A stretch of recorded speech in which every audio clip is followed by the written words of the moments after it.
Well, an interesting story out of Florida getting new attention today because of concerns about privacy and parental rights.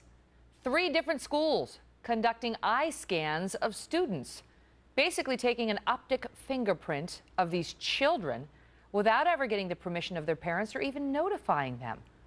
Columnist Malkin has been shedding the light on this story. She joins us now. Michelle's also a Fox News contributor. And so these are kids as young as kindergarten, right, Michelle? Yeah, there were 3 schools that were affected, ranging from elementary through high school.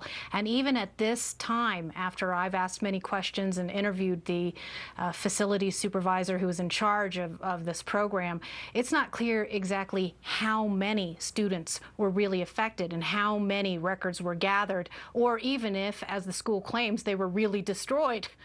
Now the school says, oh, we're sorry. We meant to send the notifications out and we didn't. It was just an oversight. And, as soon as we realized it, we let the parents know. So what do we have to fear? Yeah, big deal, right? Well, I think this is a very disturbing sign of our surveillance state age.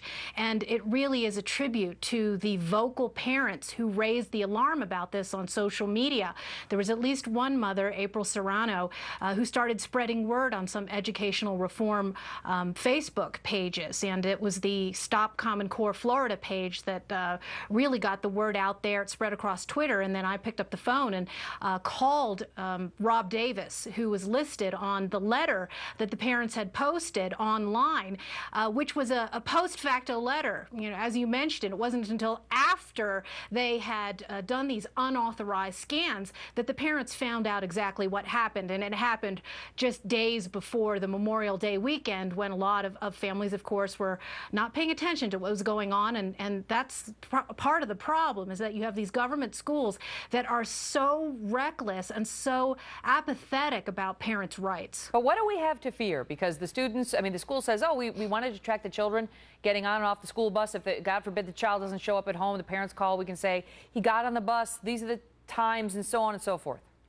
Yeah, and isn't this the main talking point, of course, of the nanny state whenever they try and excuse and rationalize basically unconstitutional behavior and breaches of family privacy? They always say it's in the name of quote-unquote security.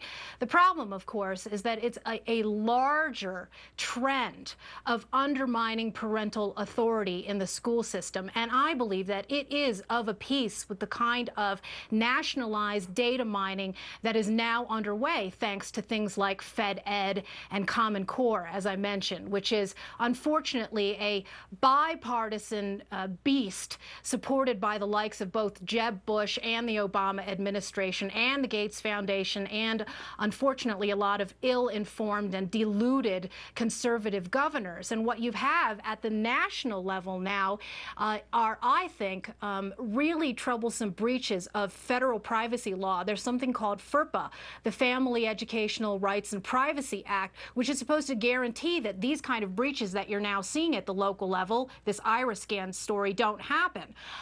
And what the Obama administration has done very quietly over the last couple of years is slowly undermine those protections. And in fact, there is now a lawsuit being carried by a group called EPIC on behalf of families that are protesting exactly this kind of data mining that is drilling down to the individual level. We're not just talking about aggregate testing scores, Megyn. What we're talking about is things like individual health histories, family incomes, and even to the level of, and this was in some of the Common Core information that was publicized over the last year, even things like which corner your kid is at the bus stop, which brings us right back to this iris scan scheme, because we were talking about iris scan companies that were going to track students on school buses. Yeah, and now the parents are asking, how can we be sure that that data has been discarded? We don't want to find out years from now, if our child attends some meeting that the school district